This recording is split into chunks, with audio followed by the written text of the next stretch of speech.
buenas noches, señoras y señores. Muchísimas gracias por estar aquí acompañándonos pues un miércoles más aquí en el Toro por los Cuernos.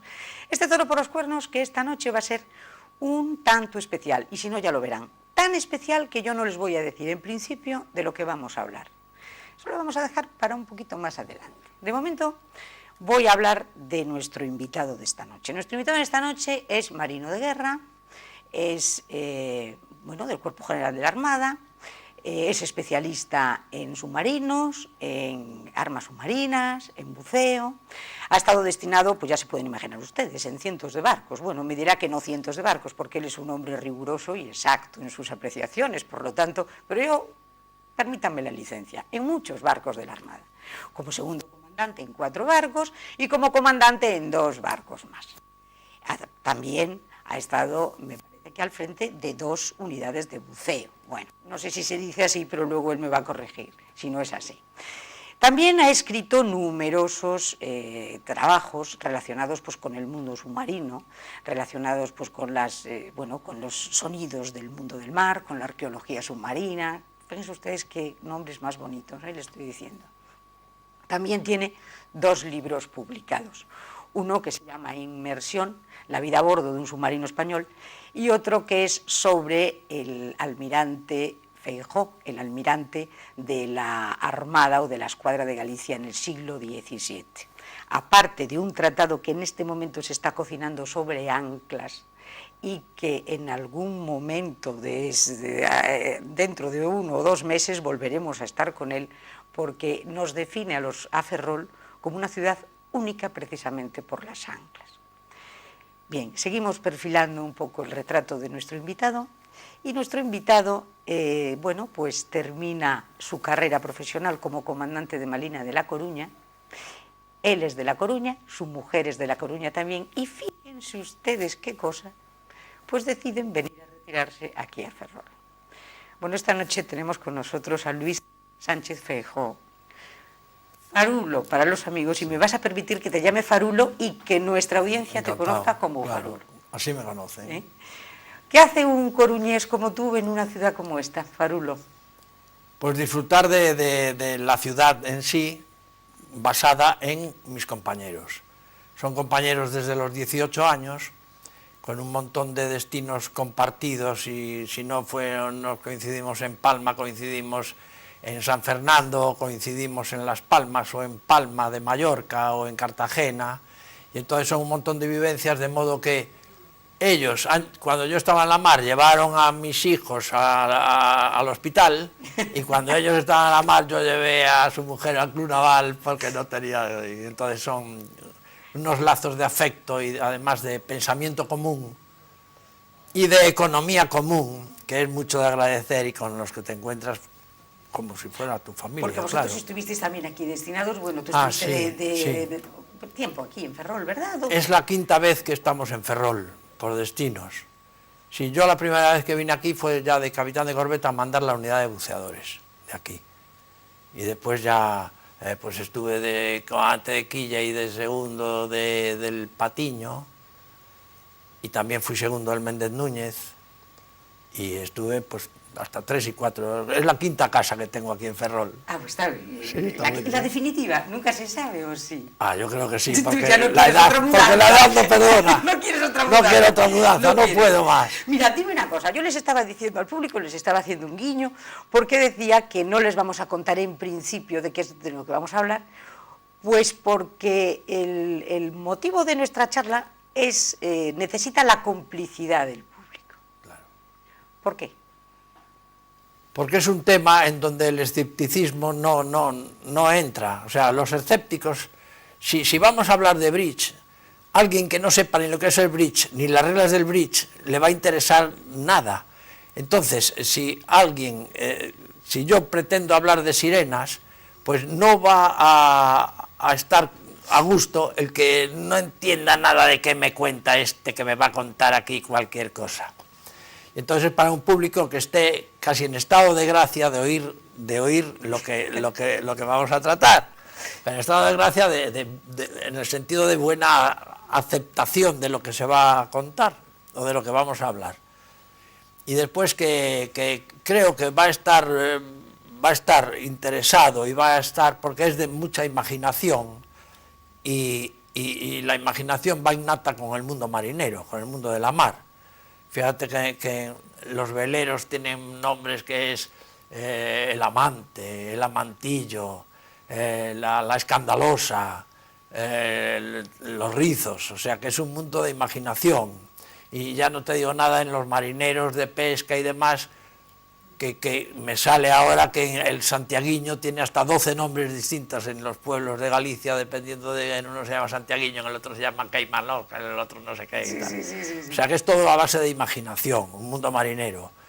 Y después, por ser ferrolanos, que es una ciudad de la mar, no solo porque tenga 6 puertos distintos, que pocas ciudades son capaces de tener 6 puertos dedicadas a un puerto naval, un puerto marítimo, un puerto deportivo, un puerto pesquero, un puerto gasero y para colmo un puerto exterior, y después anclas se ven por todo Ferrol, o sea que es un pueblo que tiene la mar, y si alguien no es marino, tiene un primo que es marino, y si no, pues tiene una empresa que se dedica a los astilleros, o sea, que todo es un pueblo dedicado a la mar, no al mar, sino a la mar. Y entonces me baso en eso para que el oyente y demás esté con una imaginación predispuesta a escuchar y a asimilar con datos lo que voy a contar. Lo que vas a contar, Sí. porque no en vano, y no dejando a Cunqueiro, pero cogiendo a Torrente, que también forma parte de ese mundo, de ese realismo mágico de la literatura, como diría Torrente, estamos en una ciudad lógica dentro de una tierra mágica. Sí. Y hay algo más mágico que el fondo del mar, porque es un universo, además, absolutamente inexplorado. Claro. Y tú eres un auténtico, bueno, iba a decir, conocedor de ese mundo, porque has vivido, tu vida profesional está dedicada al fondo del mar. Sí, hombre, no soy oceanógrafo, como podía ser Robert Bast, que es el que descubrió el Titanic y que hizo todas esas cosas. Pero no cabe duda que mis especialidades es debajo del agua. O sea, yo aprendí a bucear antes que a nadar. Yo atravesaba un río buceando, que fue donde empecé a nadar, un río buceando y no sabía pasarlo en superficie. No me digas. Lo buceaba, lo atravesaba buceando y no nadando. O sea que ya forma Sí, parte. desde niño, sí. Casi tienes branquias. Sí, bueno, mi abuela decía que pareces un tritón. Cuando yo era un niño pequeño decía, pareces un tritón. Y yo no sabía lo que era un tritón, pero digo, bueno, pues será. Pues seré un Seré. tritón. Y ahora viene el mundo, que tú dices el mundo de las sirenas. Sí. Referencias todas a lo largo de la mitología y de la Sí, literatura. wow. ¿Por dónde empezamos? Empezamos, para empezar la charla, Sí. ante el público es como se empezaban los cuentos antiguos. Si había una vez o había ninguna vez, para los que no crean, había ninguna vez, pues las sirenas.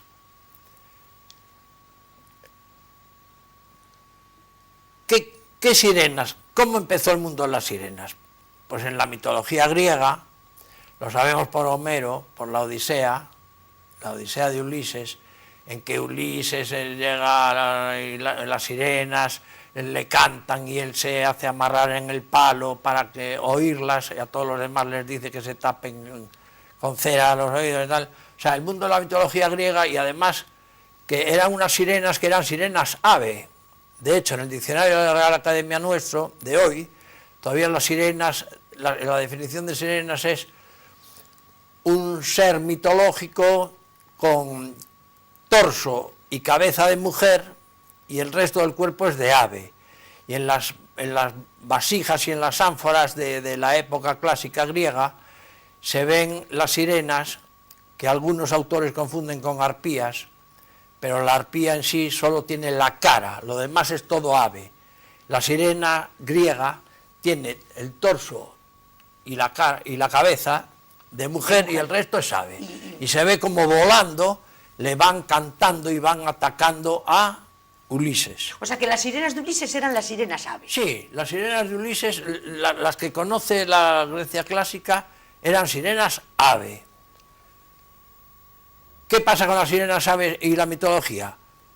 que los dioses griegos, que eran unos dioses muy con unas cualidades humanas en su peor forma de decir, eran como muy humanos en el sentido de que eran crueles, eran envidiosos, eran chantajistas, chantajeaban a Aquiles, chantajeaban a no sé qué, un dios protegía a uno pero se llevaba mal con otro. Y entonces crearon a las sirenas para perjudicar a los navegantes, como un impedimento hacia los navegantes. Y les pusieron un canto que era seductor y demás, por eso lo de Ulises, y les pusieron, en los juegos que tenían ellos, les pusieron una competición con las musas griegas. Entonces, en esa competición, las musas ganaron en sus canciones, en sus cánticos y demás, a las sirenas. Entonces se enfadó Zeus y dijo, estas sirenas se van de nuestra Grecia y las destierro a lo que se llamó después la Magna Grecia, que era Sicilia y el sur de la Italia de hoy. Sí. Entonces las desplazó allí. Muy bien, estamos hablando, si es Homero, del 1200 antes de Cristo. ¿Por qué? Porque el arqueólogo Schliemann, el alemán Schliemann, descubrió Troya. Ulises venía de Troya y después se fue a hacer el viaje, ¿no? Entonces Troya lo descubrió y la dató en 1200 antes de Cristo. Entonces las sirenas existían, por lo tanto, mínimo 1200 años antes de Cristo. Las desterraron a Sicilia y sigue el tiempo y en el siglo VIII antes de Cristo, Jasón va por el vellocino de oro. Viene con los argonautas. En el Argos va con los argonautas. Sí. Y uno de los tripulantes del Argos era Orfeo.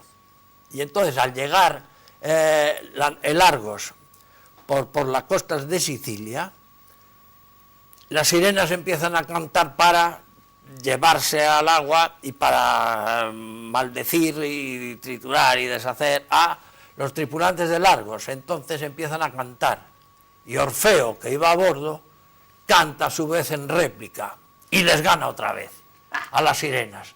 Entonces ya los dioses no aguantan más esto, pero esta criatura que hemos hecho, maldita y tal, ¿cómo puede ser que ya se haya perdido dos veces, que hayan perdido dos veces las dos competiciones a las que los hemos metido? Os convierto en piedras. Y se las convirtió en las rocas de Escila y Caribdis, según se lee en la mitología. Bien, desaparecen, por tanto, las sirenas aves, las sirenas griegas, ave, que los pueblos del norte le llaman siren, o sea, Inglaterra, Alemania y tal, las llaman siren. Y ahí me quedo en que tienen su nombre como sirén. Nosotros a la sirena siempre la conocimos como serenas. O sea, fíjate, la más velidosa de las criaturas, que es una sirena, le llamábamos serenas. Pero porque en griego es sereina. Y entonces de la palabra griega a hablar el latín y pasada después al castellano de Berceo, pues salió serena, y después ya sirena. Bien, han desaparecido las sirenas ave. Pero después, leyendo la crónica, el poema de Alexandre, te encuentras que Alejandro Magno, que es del 400 antes de Cristo, Alejandro Magno, cuando está en Egipto, que es por ahí, por el año 400 antes de Cristo, baja al fondo del mar porque quiere conocer el fondo del mar. Y bajando en el fondo del mar, en un tonel de cristal de roca, es decir, que permitía la visión del fondo del mar, ve a dos sirenas. Entonces ahí hay otro dato, pero ve a dos sirenas con cola de pescado. Ah, ya no son las aves, no, ya son otras. No, ya son otras. Ah. Y entonces, ¿qué es eso de la sirena de cola de pescado? Pues es la sirena noruega atlántica del norte. ¿Por qué? Porque hay unas crónicas irlandesas en donde el mejor navegante para mí sigue siendo Ulises, el navegante por antonomasia, el viajero, el deseo de llegar al hogar, todo eso lo lleva Ulises, ¿no? Bueno, pues para los celtas, o el mundo nórdico, era Linefield, que era un navegante también magnífico, que llegó a ser armador de muchas naves y tal, y que tenía la propiedad de que de noche sus manos se iluminaban y podía llevar al resto de sus naves, siguiendo a la nave almirante, podríamos decir, o a su nave, podía llevarlas por ahí. Pues también tuvo un ataque de sirenas. Fíjate las dos culturas tan distintas, uno que es el Mediterráneo y otro el Atlántico, y que también tiene un ataque de sirenas y pide que le amarren al palo y también se echa cera. Ulises echa cera y hay mucha miel en el Mediterráneo. Yo creo que en el mundo nórdico no hay tanta miel, porque con el frío que hace no, pero en la primavera sí. Porque si en la primavera para los normandos o los vikingos se la daba la aparición de la mariposa marrón o de la mariposa roja, que le llamaban, llega el almirante rojo, podemos hacernos a la mar, pues si había mariposas es que también entraban abejas a polinizar. Por lo tanto, Linfield también se pone cera y aguanta ahí. Y las sirenas que ve ya son sirenas con cola de pescado, de pez. Hay una saga en una runa de los escandinavos, en donde dice que ante el rey, un rey escandinavo, vikingo, Harald Hårdrake, se le aparece un gigante de 5 varas noruegas de altura, en donde le dice que yo soy el padre, creador de todas las sirenas. ¿Por qué? Porque me convertí en una ola y ante unas gónadas de pescado las fecundé, y de ahí salieron las sirenas con cola de pez o de pescado. Bueno, pues fíjate, esas sirenas con cola de que estaban en el Atlántico Norte, yo le llamo noruegas, pero son atlánticas, ¿no? Entonces, la corriente del Golfo, que en aquel tiempo no se había descubierto, que la descubrió un español, obviamente, porque éramos los mejores navegantes del mundo, porque si fuimos el imperio por excelencia en el siglo XV, teníamos el imperio, todo el mundo. Lo que los historiadores no dicen es que éramos, por lo tanto, los mejores navegantes, con los mejores instrumentos de navegación y los mejores conocimientos que había en el mundo. Claro. Bueno, pues descubrimos la corriente del Golfo. Esa corriente del Golfo coge el Golfo, sube hasta el Atlántico Norte, baña incluso las costas de Noruega, Groenlandia y tal, y después se desvía y se derrama al sur, de modo que lame Galicia, y viene por aquí y sigue para abajo. Lame Galicia, ya ves, y no lame ya Asturias casi nada, y Vascongadas nada. Esa es la razón por que en Galicia esa corriente cálida trae tanto plancton y tanta comida. Y la maravilla que tenemos de todos nuestros mariscos y de nuestros pescados, únicos en el mundo. Únicos en el mundo, porque nos lame una corriente en aguas más o menos frías, atlánticas, norte, 37 grados norte. Tenemos un aporte de nutrientes estupendo con unas aguas más cálidas, que es la contracorriente o el retorno de la corriente del Golfo. Bueno, pues estas son las sirenas pez. Entonces, una familia de esas sirenas cogió la corriente al sur y empezó a bajar. ¡Ay, qué calentitos está! ¡Ay, qué bien vamos! Y se metieron en el Mediterráneo. Y entonces, ¿cómo es que Alejandro Magno, en el 400 y algo antes de Cristo, en Egipto, cuando él ya estaba en Egipto y fundó la dinastía faraónicas de los Ptolomeo y demás, que son griegos puros, Ptolomeos, ¿no? Entonces, ¿cómo están las peces? Porque habían bajado las atlánticas ya unos años antes, porque Linfield, cuando lo cuenta, es del siglo VI antes de Cristo, y esto es en el 400 y tal, o sea que estuvieron conviviendo unas poquitas sirenas pez con las otras sirenas 100 y pico de años, hasta que desaparecieron por lo de Jasón y más, ¿no? ¿Cuál es lo que yo creo? Eso es lo que sabemos por leyendas y por escritos rúnicos y demás, pero yo leyendo vulcanismo, porque el Etna, el volcán Etna de Sicilia y el Vesubio de Nápoles tuvieron una erupción conjunta en el 200 y pico, en el 217 a.C.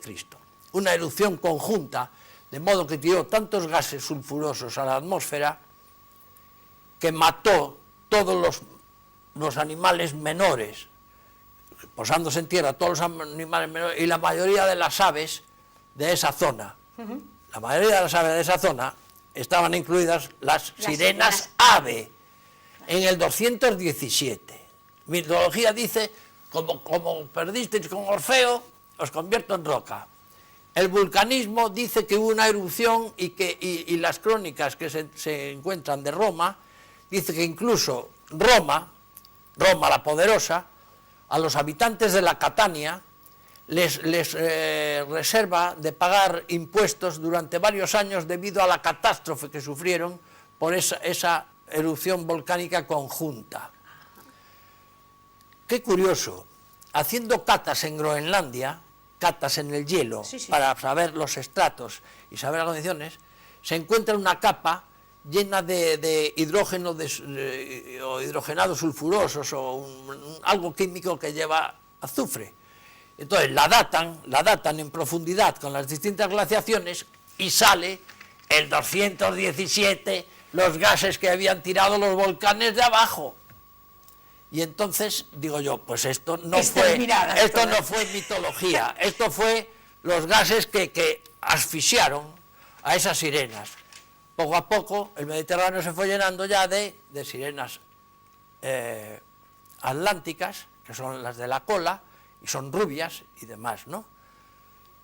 A partir de que abrieron el canal de Suez, en el 1860 y algo, se empezaron a pasar no solo tiburones del Mar Rojo al Mediterráneo, sino otra sirena que procedía de Molucas y que ya hay algunas por el Mediterráneo, que son más morenas y tal porque proceden de Portugal, del Tajo.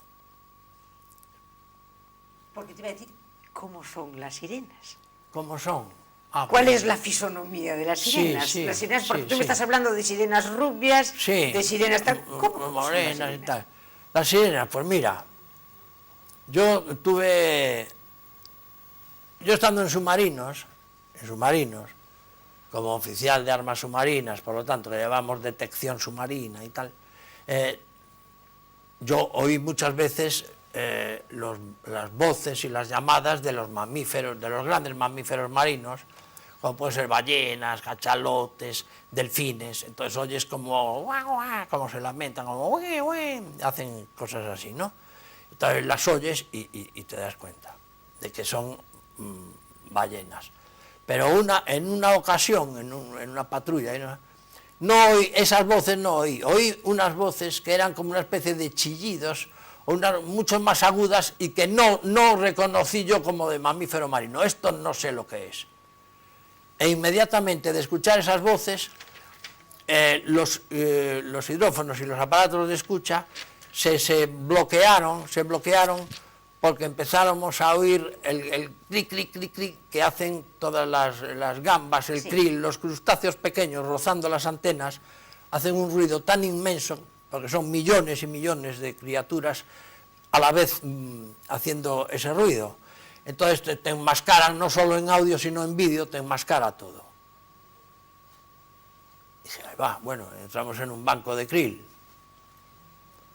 En otra patrulla más, volvió a pasar lo mismo. Oigo unos sonidos de mamífero que no son los habituales, e inmediatamente se cortan esos sonidos y oigo, me enmascaran otra vez otro banco de gambas krill, de crustáceos de ese estilo, ¿no? Entonces esa es una primera experiencia que tengo de sirenas, pero es con efectos retardados, no sabía yo que podían ser sirenas. O sea, tú notas que pasa algo. No me dio tiempo ni a grabar. Claro, o sea, yo dije, vamos a grabar este sonido, no me dio tiempo, porque inmediatamente que oyeron esos sonidos, saltaron las gambas esas a cantar y a bloquear todo.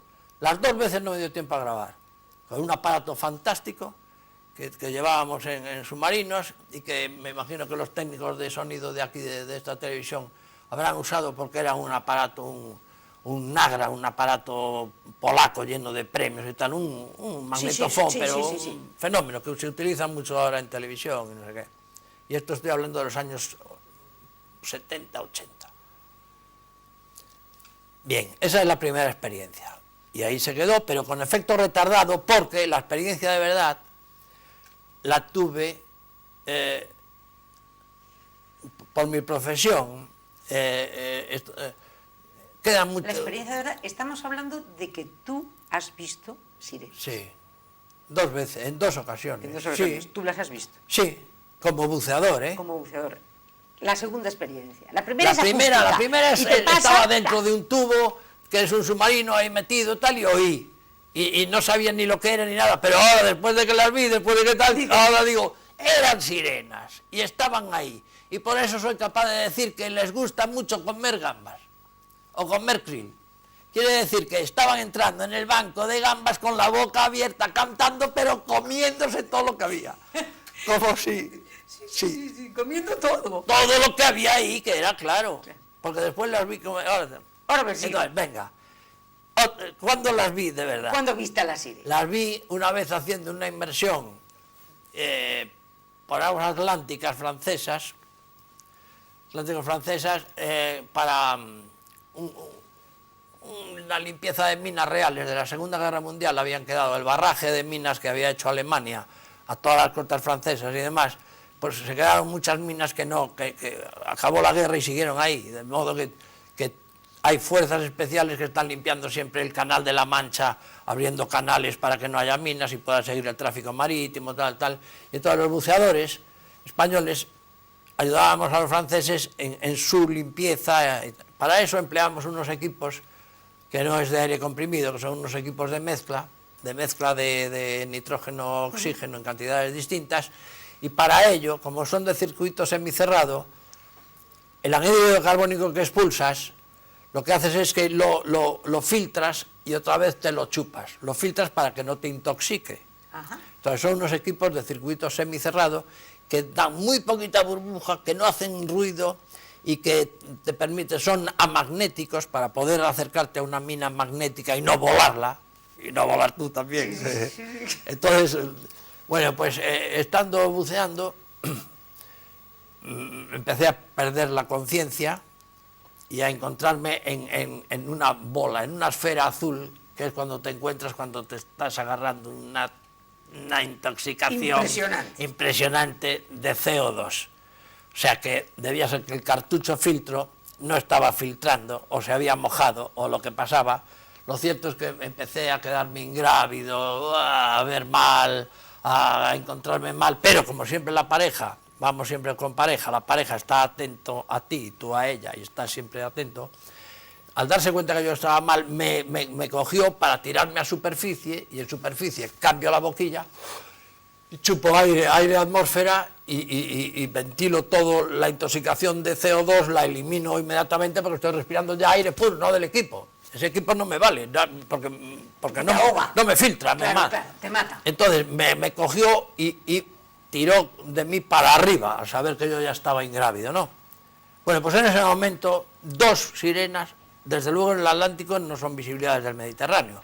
La visibilidad submarina, pues podría estar, pues, no sé, si te doy una magnífica visibilidad, puede ser que había 6 metros, no había ni 6 metros. Entonces, vi, en el estado que estaba, vi a 2 sirenas pez. 2 sirenas pez. Nunca vi sirenas ave. Desde luego es que han desaparecido por la erupción volcánica, o sea que no hay nada. No, ¿Viste no. a 2 sirenas? 2 sirenas. Vi a 2 sirenas que notaba que estaban cantando o insinuando algo porque había movimientos ondulatorios, incluso así como si fueran de colorines y tal. Ya te digo que lo que estaba viendo yo, de colorines, como insinuándose en algo e intentando bajarse la cola un rato como pidiendo guerra. Pidiendo guerra en las Pidiendo guerra. Sí, si sí, es que van a pedirte guerra para después darte. Porque son Claro. la seducción pura. La seducción pura. La seducción pura. Es que sus cantos hacen hervir los líquidos humanos masculinos. Te hacen hervir, es como Te vuelven loco. Sí, para eso las han creado aquellos dioses, tal.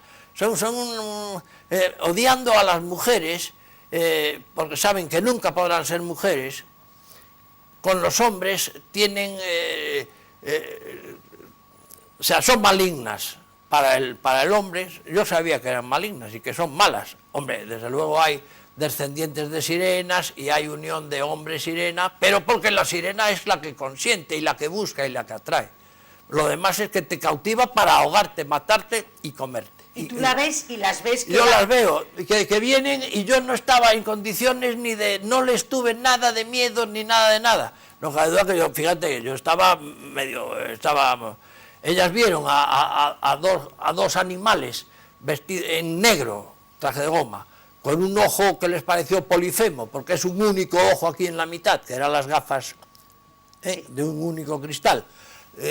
Que hacían muy poco ruido, con unas aletas grandísimas, las nuestras, unas aletas, y haciendo como que estaba bailando, y no sé qué, que era yo, que no tenía control de mí, y las vi, y cantaban, y una se insinuó bajando, haciendo así como que se bajaba la cola, sí, como que se bajaba la cola, y después ya subí a superficie, y ya se acabó mi experiencia, que fue de unos momentos de nada hasta que llegué a superficie. Entonces tú de repente, ya te digo, vas medio, como puedes, llegas, respiras y se acabó. Ay, Dios mío, lo que se ha quedado abajo. Sí, se acabó. No tuve nada de miedo porque no tenía para tener miedo. Y en eso es algo que los carolingios, la sociedad de Carlomagno y demás, le tenía verdadero pavor al canto a las sirenas y a las sirenas. Y fíjate que ya ellos tenían remedios para el bafo del dragón, contra el veneno de la serpiente y contra el robo de las sombras, que era lo que más les importaba a ellos, que le robasen la sombra, porque entonces se quedaban sin cuerpo, sin nada. Si no tiene sombra, los carolingios. Y sabiendo cómo evitar el robo de las sombras, cómo evitar el bafo del dragón y el veneno de las serpientes, no sabían cómo combatir a las sirenas. Y estaban aterrorizados con eso. O sea, tenían pánico. Pues claro, sí, y yo tan tranquilo. ¿Y tú? Tan tranquilo. Después notamos, efectivamente, a mí me quedó un dolor de cabeza muy fuerte durante un día, que es lo que te suele pasar cuando te coges una intoxicación de CO2, de anhídrido carbónico, porque llevaba capucha y entonces ese canto no me afectó, entre el canto y la intoxicación que tenía no me afectó tanto como a mi compañero, a la pareja, que mi pareja, que estaba lúcido y bien, no tuvo la atracción ni la perversión, la sirena le afectó, porque llevaba la capucha de goma que te actúa como si fuera un protector de oídos o si fuera la cera, pero sin embargo a los 2 o 3 días tuvo que ir al urólogo porque tenía problemas bajos. Sí. O sea, que algo le afectó. Algo pasó ahí. Algo le afectó porque fue al urólogo. Algo le afectó. Mira, ¿y la tercera vez? La tercera vez fue pero la tercera vez tarde. ¿Qué pasó? Sí. ¿Me te cuentas? La tercera vez, que es la segunda vez en donde las vi, pero esto ya fue, vamos, para mí fue mucho más ilusionante, porque fue en el Mediterráneo, estaba yo en un barco que amarramos en Palermo, en Sicilia, y como yo conocía que cerca de Palermo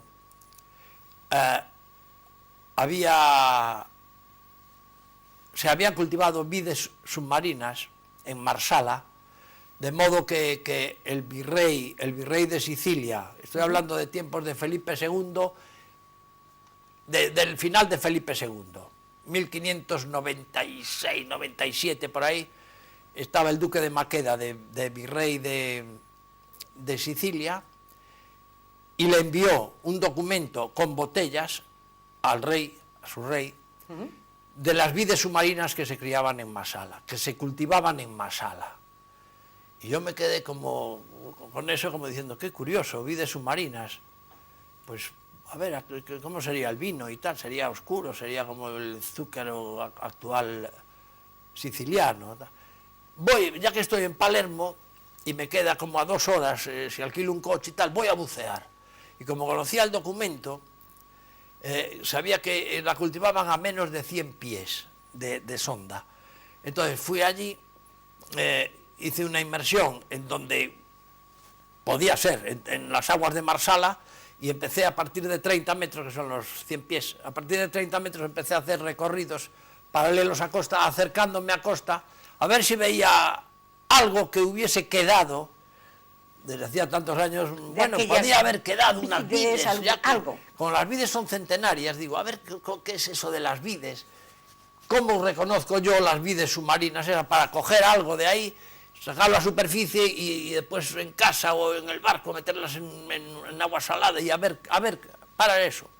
Bueno, pues estando haciendo ese recorrido, llegamos al acantilado ya de costa y vimos una cueva, un agujero, una cueva. Toda Sicilia es volcánica. Entonces, una cueva que tenía una pequeña pendiente a subir, o sea, que era ascendente. Esta cueva estaba en 17 metros de sonda. Entonces nos metimos por ahí, por una cueva, que era una garganta como una chimenea, pero en vez de ser vertical era una chimenea así, ¿no? Cuando mi pareja y yo vamos con aire, esto era con aire comprimido, era un buceo deportivo, casi, deportivo, sí, turístico.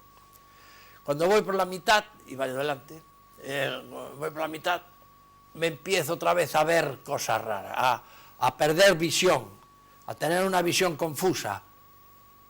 Y pensé yo, otra vez.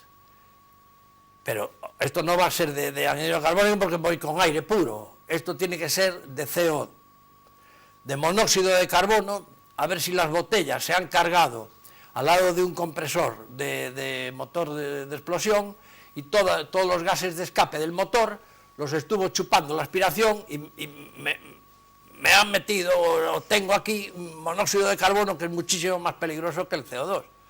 Y me empecé a marear. Y mientras estaba pensando eso, otra vez volví a tener visión, vi una luz, una poderosa luz que me atraía, porque todo esto es a oscuras completamente, una poderosa luz que me atraía y salimos los dos, salí yo y salió mi compañero. Y salimos en una cueva llena de estalactitas y el fondo en el agua eran las estalagmitas y el fondo ya en plena luz del día y en el medio de tierra, o sea, entrando por la mar, salimos en tierra en una charca, era un manantial. En un manantial, no sabía que era un manantial hasta que lo vi por las sirenas, ¿sí? Y en el fondo había un arenal, pero en el fondo es a la medida del ojo humano, o sea, cerca, no, o sea, que las veía. Y vi como si fueran una serie de señoras, que pensaba yo, estos son unas señoras endoniños con sus hijos. Era como una merienda de señoras allí, tomando el sol, no, sentadas ahí con sol, una palmera y una chumbera habían crecido ahí, en el medio de tierra, y estaban como merendando.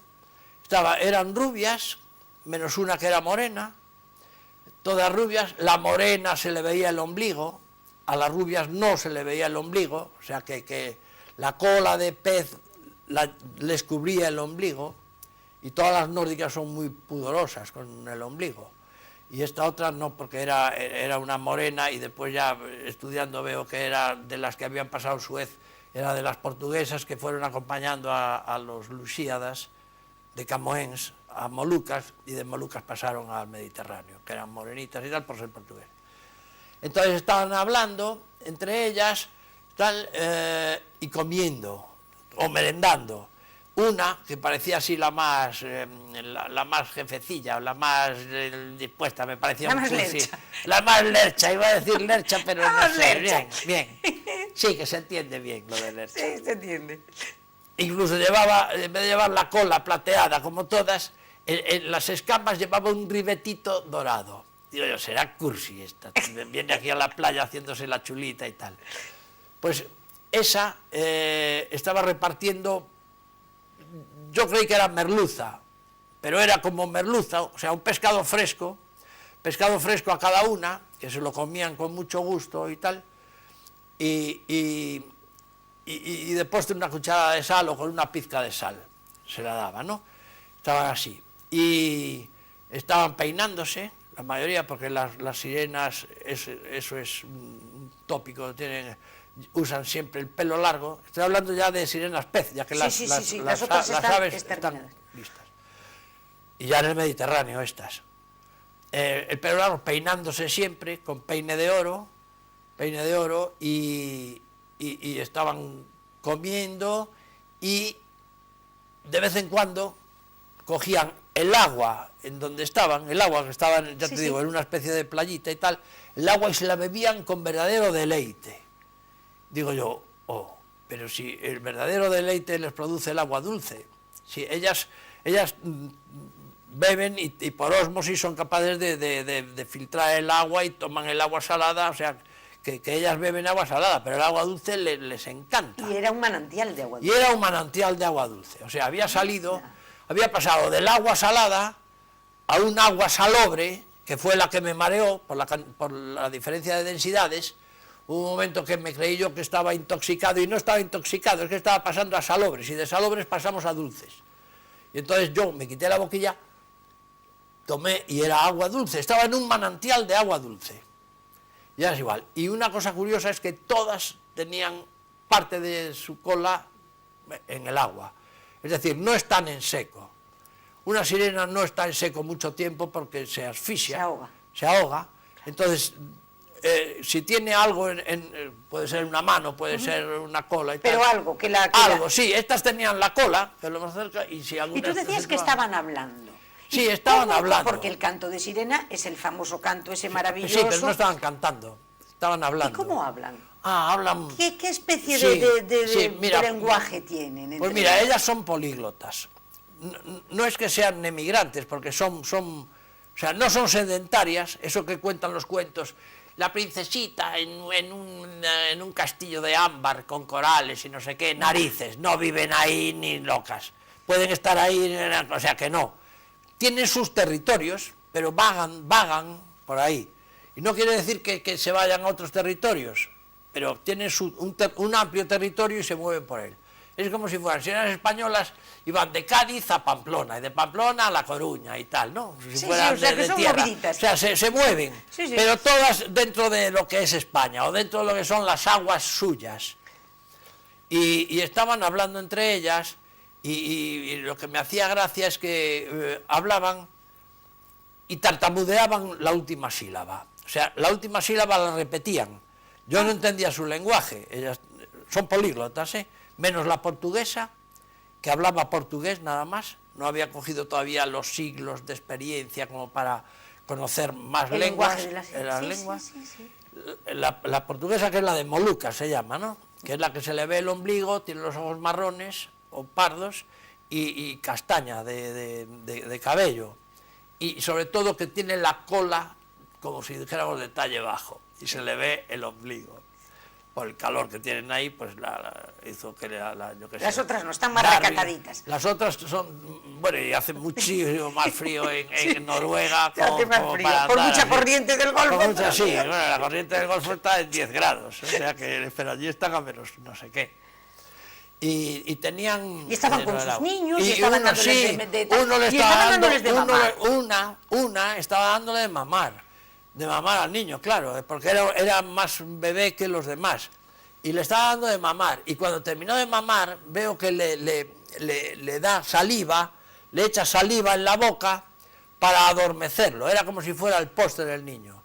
La saliva de la sirena después resulta que es dulce, y es oscura, y dulce, y cálida, y demás, ¿no?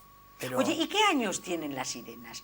Porque había mayores y más... ¿Se distinguían edades o no? Sí, desde la distancia no, porque el rostro siempre es bello, y por los pechos o por las escamas de la cola se pueden distinguir, se puede ver las edades. Las escamas de la cola es como en la plaza cuando ves unas colas que están flácidas, que están pegajosas, que el moquillo a la es túrgida y brillante, esas son las jóvenes y tal, y por los pechos también, ¿no? Pero desde esa distancia no veía que eran, pero al tener un bebé y estar dándole de mamar, pues sí que esa debía ser la más joven. Pero sí tienen edades. Los alejandrinos, en tiempo de Alejandro el Magno y toda la corriente clásica alejandrina, que eran procedentes de la escuela de Pitágoras. Alejandro fue educado por Pitágoras. Pues decían que podían llegar hasta los 400 años. Se cree que pueden tener la edad de un mortal, o sea, de un humano. Lo que pasa es que no lo aparentan, solo lo pueden aparentar que son mayores porque se han encontrado sirenas con pechos caídos, pero se han encontrado sirenas con pechos caídos solo en el Mediterráneo, ¿eh?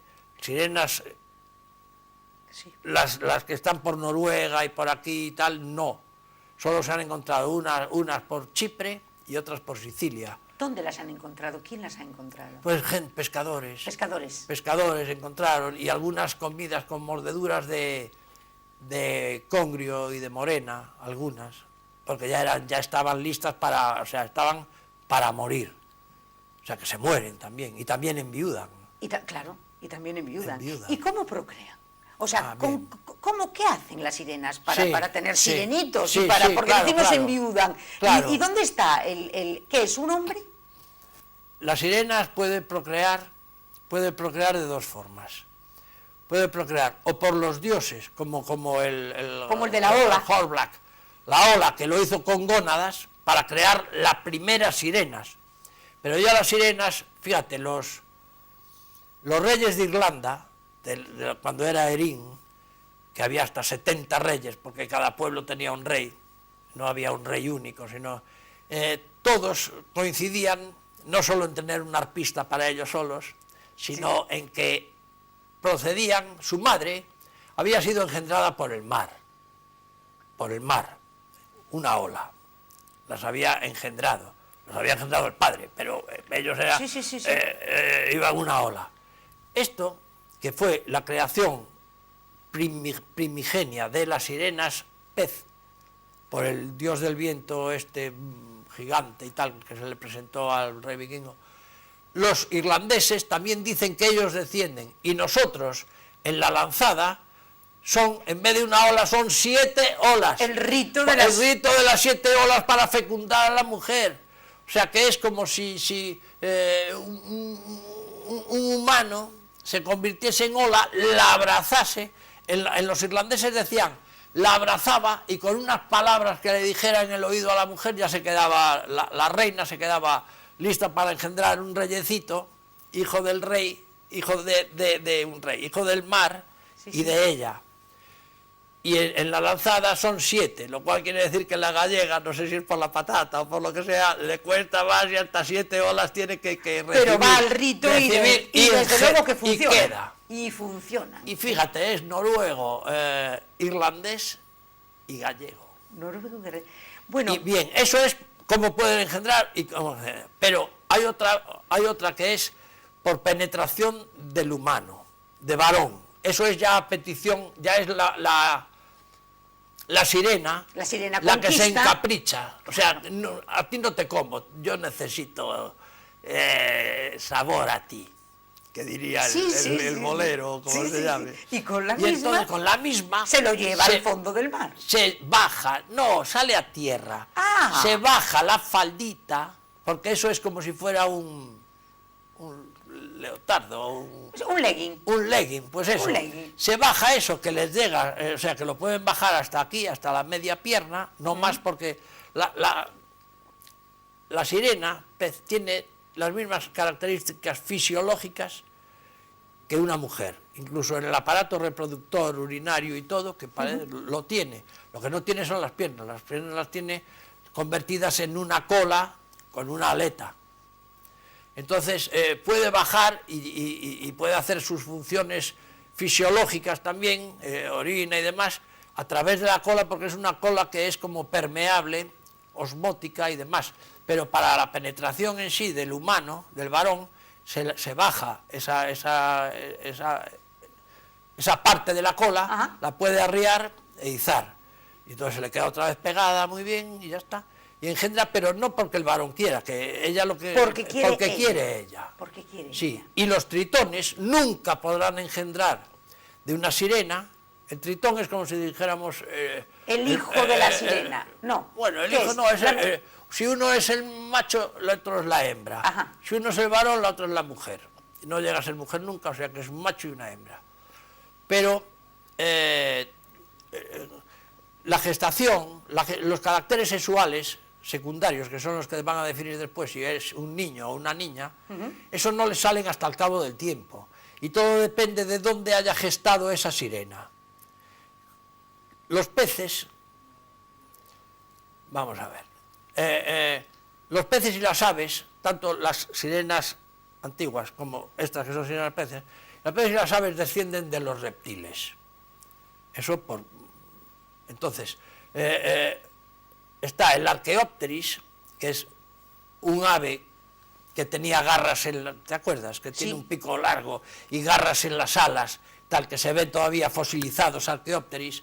Es como un lagarto con unas pocas de plumas y... ¿Te acuerdas del Archaeopteris? Sí. Ese es un ave descendiendo de reptil. Y tienes también al ictiosaurio, por ejemplo, ictio, pescado, un pescado saurio, que era un pez que era casi como un lagarto, como un dragón, y tal, que el ictiosaurio, que también se han encontrado representaciones del ictiosaurio. Bueno, pues si los peces y las aves descienden de los reptiles, y los reptiles sabemos que la fecundación por el sol domina la temperatura en la que se hayan mantenido la puesta de huevos, por ejemplo los cocodrilos, que dependiendo de si tienen más temperatura salen cocodrilas, y los de abajo que tienen menos cocodrilos, entonces salen cocodrilas y cocodrilos. Pues igual le pasa a la sirena. La sirena, dependiendo de la temperatura y la salinidad de las aguas por las que está en esos momentos de fecundación, así salen sirenas o salen al cabo del tiempo de los años.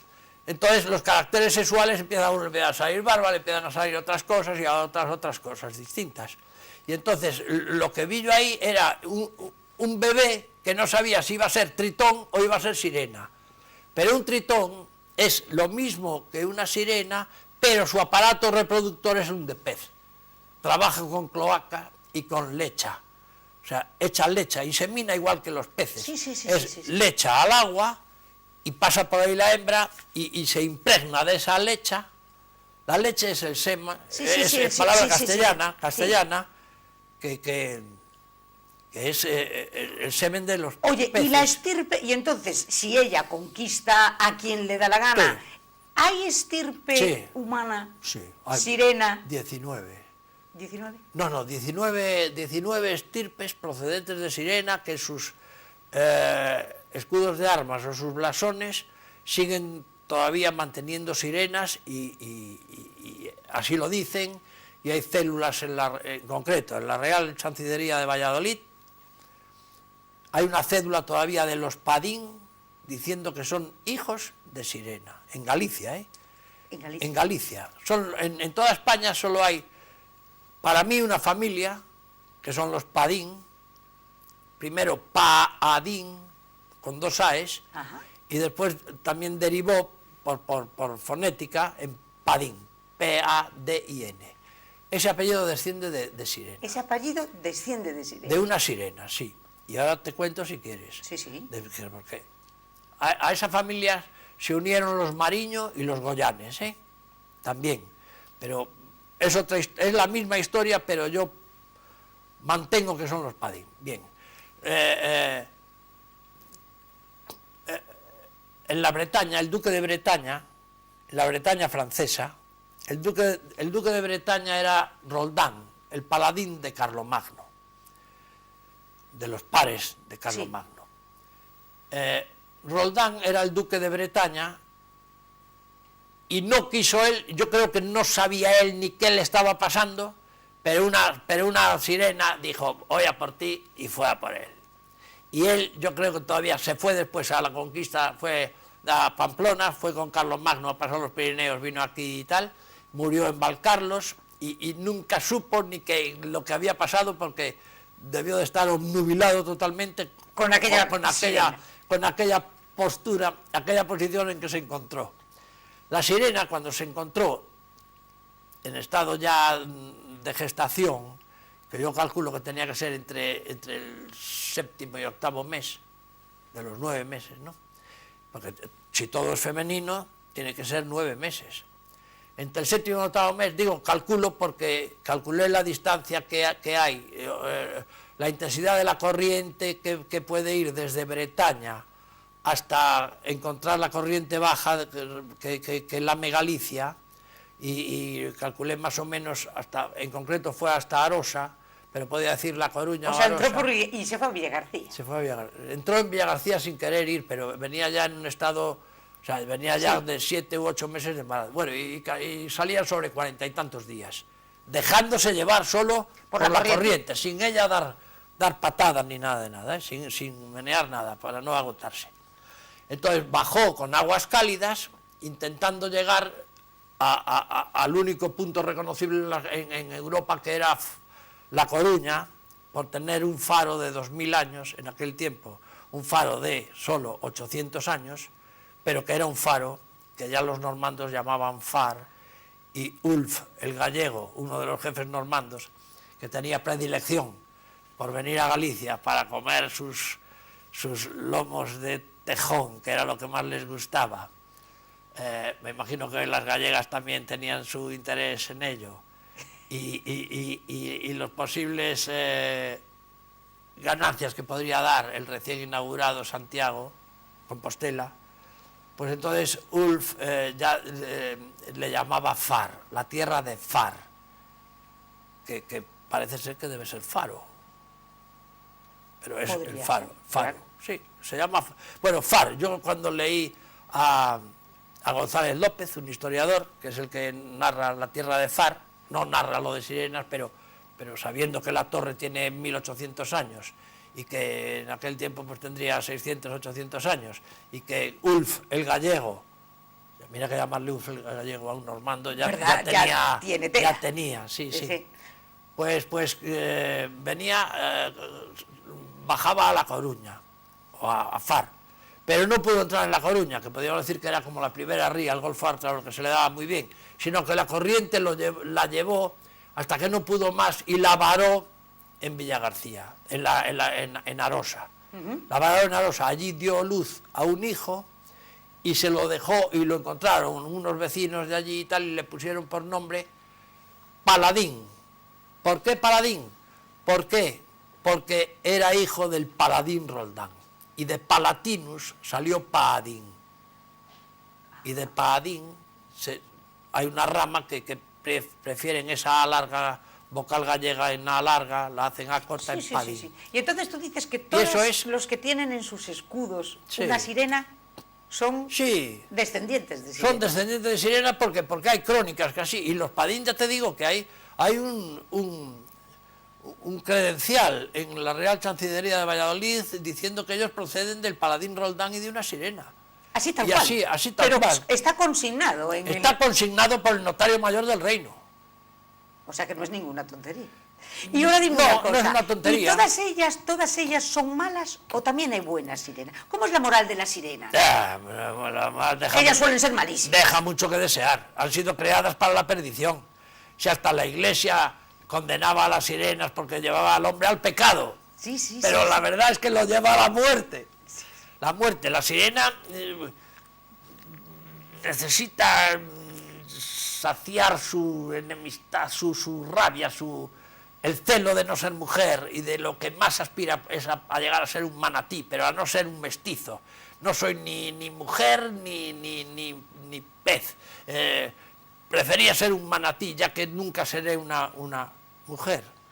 Entonces al hombre navegante, en aquel tiempo es que solo navegaban varones, ¿no?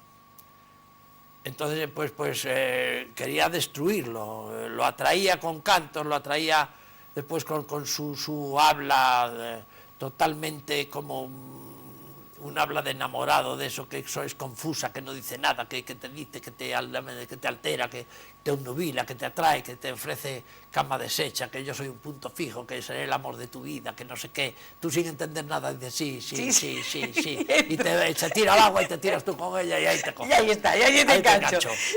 Pero la Iglesia la demoniza, pero por otro lado, en toda la cuestión en todas las iglesias en determinada época, sí que están las sirenas perfectamente manifestadas, ¿verdad? Sí. La religión católica, la cristiana, no lo de, porque es mucho antes de catolicismo y de nada. Efectivamente, la Iglesia dice que las sirenas no son buenas y tal, porque llevan al hombre al pecado. Pero, fíjate, en el año 300 y pico, en Nicea, en el concilio de Nicea, se origina el credo, que es la profesión de fe de los cristianos. Creo. ¿En qué crees? Y empieza, creo en Dios Padre Todopoderoso, creador del cielo y de la tierra. De todo lo visible y lo invisible. Pamba. Creo en que es el creador de todo lo visible e invisible. Entonces digo yo a alguien que no cree en sirenas, pero tú crees en las megas, tú crees en el antroido, tú crees en la Santa Compaña, tú crees que la torre de Hércules es que Hércules estuvo allí y la torre estuvo allí y no sé qué. Y como no ves ni oíste, no crees. Entonces tú, como no ves ni oíste nunca a un diplodocus, no existieron los diplodocus, no existen, porque como nunca los oíste ni nunca los viste, igual. Viene el arte romano, templos romanos, ya hablando de arquitectura religiosa, templos romanos. Y el templo romano se concibe como el espacio en el que el hombre puede contemplar a toda la creación de Dios nuestro Señor. Y toda la creación, en el quinto día, Génesis, dice, y Dios creó a los animales y a las bestias, o sea, a los peces, a las aves y tal. Y ahí están contemplados. Las bestias están contemplados en los templos románicos porque forman parte de la creación, para el mal, pero forman parte de la creación. Por eso salen, en Galicia tenemos, en los templos, me estudié en los templos románicos en Galicia, en la provincia de La Coruña hay 3 templos románicos que tienen en sus canecillos exteriores, tienen sirenas ave, son del siglo XII, no había llevado a Galicia todavía, la sirena no habían llegado, y la que había llegado a Arosa era tan cerrado Galicia y tan poco comunicada y tal, que se había quedado en Arosa. Y fíjate que estando ya el Camino de Santiago haciéndose y ya habiendo venido los cistercienses, esto es por la dentadura de esta sí, que el corega es una cosa que no veas, que se te pega la lengua pero no los dientes. Y estando ya los cistercienses, y porque Alfonso VI ya se había casado con Constanza de Borgoña, y de Borgoña ya vinieron los franceses haciendo su recorrido y ya conociendo las sirenas pez, en el 12, aquí no habían llegado las sirenas pez y tenemos 3 canecillos con sirenas ave, una en Doroña, que está en Vilamayor a 5 kilómetros de Puente Deume, y todos en el muro sur, en Doroña. Otra está en Melliz, en Santa María de Melliz, y hay otra sirena pez en Cereijo, cerca de Camariñas, y todas en el muro sur. Digo yo, qué bueno. ¿Por qué el muro sur? Porque el sur es el símbolo de la luz, del calor. Dentro de los puntos cardinales, el sur es la luz, el calor, tal. Y estos saben que las sirenas, estas vienen del calor, las pájaros, las sirenas ave, y las pusieron al sur. ¿Qué sabía el contratista? ¿Qué sabía el constructor de aquello? ¿Qué no sabía? ¿Qué dejaba? ¿Cómo era? ¿Qué le quedaba? ¿Qué le quedaba? ¿Qué le quedaba? Pues le quedaba todos los escritos que había hasta el siglo XII, que eran las etimologías de San Isidoro de Sevilla, que era una verdadera enciclopedia, y ahí en las etimologías solo habla de sirenas ave, y ya era el siglo VII. Pero habla de sirenas. De sirenas está todo el saber universal en las etimologías, y habla de eso, y entonces habla de eso y eso se propaga, y es el coger todo el saber, y date cuenta que ya estaban viniendo los cistercienses y aquí no había llegado, porque era el fin del mundo, finis terrae. Efectivamente. Ahora no hemos llegado hasta aquí. Ah, sí. No tenemos más programa y nos hemos quedado, pero vamos, millones de cosas. Encantado. Yo te voy a decir una cosa. Bueno, lo primero te tengo que dar las gracias por invitarnos a soñar. Ah, gracias. Por invitarnos a soñar. Sí, despiertos, a soñar despiertos, que es una característica del hombre, y no del animal. ¿Verdad que sí? Por eso, si no sueñan los que nos están viendo con sirenas y no se lo creen, es que vamos, son así de cortitos, de no iba a decir cortitos, pero cuadriculados, caramba. Mira, 1 millón de gracias. ¿Qué le quieres decir? ¿Qué le quieres decir a los ferrolanos? Yo. Como punto final de sirenas. Bueno, de sirenas y de Ferrol. Y de lo que no son sirenas. Y de Ferrol. Te dejo que te despides. Que tenéis una ciudad magnífica en lo marineramente hablando, que por lo tanto sé que las sirenas tenéis obligación de creer en ellas, porque han creído los grandes sabios de la humanidad hasta ahora, que ya nadie cree en nada, no creen ni que haya estado el hombre en la luna. Y que creéis porque sois imaginativos, tenéis una ciudad estupenda, sois gallegos y como cristianos la mayoría también sabéis que lo invisible también es obra del Creador y ya está. Es verdad, lo invisible es, como diría el Principito, lo realmente importante es lo que no se puede ver, lo que no se ve. 1 millón de gracias por haber estado con nosotros y gracias a ustedes, y yo creo que habrán disfrutado, por lo menos tantísimo como yo. Muchas gracias y hasta el próximo miércoles.